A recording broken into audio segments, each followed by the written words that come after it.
These 6 healthy vegetables are destroying your kidneys. Stop eating them. Most of us think vegetables are always healthy, and for the most part, they are. But here's the surprising truth. If you're dealing with kidney problems, some of your favorite vegetables could be doing more harm than good.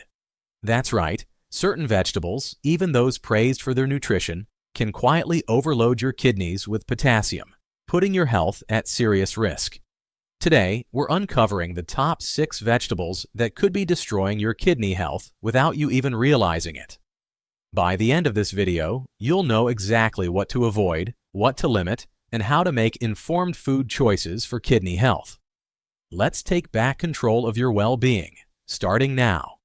Let's start with the vegetable that shows up on almost every dinner table: potatoes. Whether mashed, baked, or fried, potatoes are a staple. But did you know they're incredibly rich in potassium, a mineral your kidneys regulate closely? When your kidneys are functioning well, potassium helps with nerve function, muscle contractions, and maintaining your body's fluid and electrolyte balance. But if your kidneys are compromised, too much potassium can build up in your blood, and that can lead to dangerous consequences like irregular heartbeat or even cardiac arrest. One medium-sized potato can contain over 600 milligrams of potassium. And if you're already at risk, that's a big deal. Even sweet potatoes, often labeled as a healthier option, are loaded with potassium. Now, this doesn't mean you can never enjoy potatoes again. Here's a kidney-friendly hack. Boiling your potatoes can reduce their potassium content significantly. That's because boiling leaches some of the potassium out into the water. So if you're not ready to give up your beloved spuds, change how you cook them. Your kidneys will thank you. Next on the list are tomatoes, especially the cooked or concentrated kinds, like tomato sauces, soups, and stews. Tomatoes are nutrient-rich and packed with antioxidants, but they also contain high levels of potassium. A single cup of tomato sauce can have over 900 milligrams of potassium. The catch? Cooking tomatoes removes water and concentrates the nutrients, which means you're getting even more potassium per bite. This can be problematic for anyone managing kidney issues. If you're trying to maintain your potassium intake, raw cherry tomatoes or small portions of fresh tomatoes might be a better choice. You can also try low-potassium sauce alternatives, like roasted red pepper blends for flavor without the overload. Coming in strong at number 3 is spinach, the leafy green powerhouse we've all been told to eat more of. But for individuals with kidney problems, spinach can be a silent threat. Just 1 cup of cooked spinach contains nearly 850 milligrams of potassium.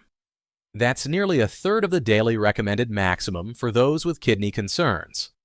And remember, when you cook spinach, it shrinks significantly, so you may end up eating way more than you think.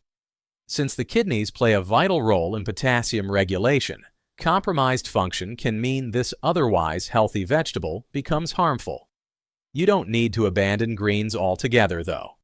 Try low-potassium alternatives like kale, arugula, or romaine lettuce. They still deliver valuable nutrients without the overload. Now let's talk about a beautiful root vegetable that's gained a reputation as a superfood: beets. With their vibrant color and earthy sweetness, beets are rich in antioxidants, fiber, and essential minerals. But here's the issue. They're also very high in potassium. Just 1 cup of cooked beets can deliver more than 500 milligrams of potassium. For people with kidney health concerns, that adds up quickly. Beets also contain oxalates, compounds that can contribute to kidney stones in some individuals. If your doctor has warned you about high potassium or oxalates, it might be time to limit your beet intake or enjoy them in small occasional servings only. Consider swapping beets with lower potassium root veggies, like carrots or parsnips, to keep your meals both tasty and kidney safe. Moving on to number 5, winter squash. That includes butternut squash, acorn squash, and other thick-skinned varieties that are often featured in fall and winter recipes.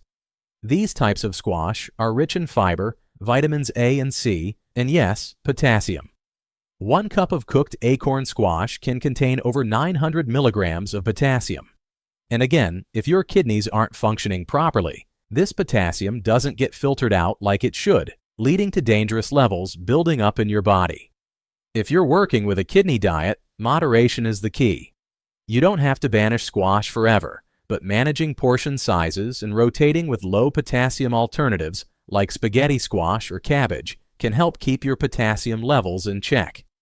And finally, we arrive at number 6, Swiss chard. This leafy green often flies under the radar, but it's loaded with nutrients and, unfortunately, a hefty dose of potassium. Just 1 cup of cooked Swiss chard can contain well over 900 milligrams of potassium. That's nearly half the daily limit recommended for individuals with chronic kidney disease. Swiss chard is also high in oxalates, which, like with beets, can increase the risk of kidney stone formation. The reality is, when your kidneys can't properly manage mineral levels, even nutrient-dense foods like this can backfire. Again, this doesn't mean you have to cut out greens altogether. It means learning how to balance your intake and substitute wisely, especially if you're dealing with advanced kidney disease or working with a renal dietitian. So, what's the big picture here? Not all vegetables are created equal when it comes to kidney health. If you're dealing with kidney issues, tracking potassium intake is one of the most important things you can do. Your kidneys work like filters, and when that filtration weakens, potassium-rich vegetables can create an overload. That doesn't mean you need to fear food. It means you need to get smarter with your plate. Think of this as a form of individualized nutrition. You're choosing foods based on what your body needs right now, not just what's trendy or labeled as healthy. The great news is that there are still plenty of flavorful, nutritious options that won't strain your kidneys. You can build delicious meals using low potassium alternatives like cauliflower, green beans, cabbage, and bell peppers. These foods offer essential nutrients without the potassium spike. And cooking methods matter too. Boiling vegetables instead of roasting or sautéing can lower their potassium content significantly. That small change in your cooking technique could mean a big difference for your kidney health. If you've been struggling with high potassium, recurring kidney stones, or signs of kidney dysfunction, it's time to take action. Start reading nutrition labels. Talk with your doctor or renal dietitian, and most importantly, listen to your body. Fatigue, bloating, muscle weakness, or irregular heartbeat can all be warning signs of potassium buildup. Your kidneys might be waving a red flag. Don't ignore it.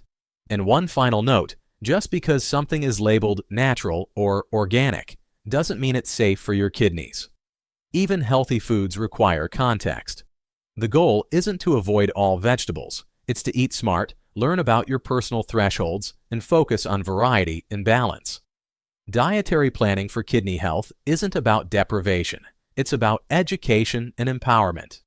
The more you know, the better choices you can make, not just for your kidneys, but for your overall well-being. If this video helped you understand your food choices better, be sure to give it a like, subscribe for more natural health insights, and hit that bell icon so you never miss an important update. And if you've had to manage your potassium levels before, we want to hear your story. Drop it in the comments below. Your experience might just help someone else take control of their kidney health too.